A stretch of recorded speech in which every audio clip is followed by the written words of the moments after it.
So inani jud atong trabaho kada adlaw no. Maglimpyo tag tiil, magkuskus ta og mga kuko kay para naatay income kada adlaw.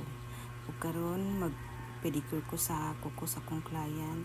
Kami kayo og panit si Ma'am Do. Hamis kaayo. Pinkish ang panit sa kong customer. Kahamis og dili kayo siya lugitonon, dili gid siya as in lugitonon.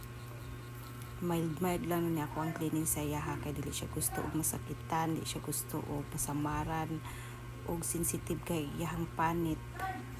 Dili pwede lugiton. Mura ra kog nag-nail cutter o nagikuha og makitikil gagmay, sidingan og gagmay.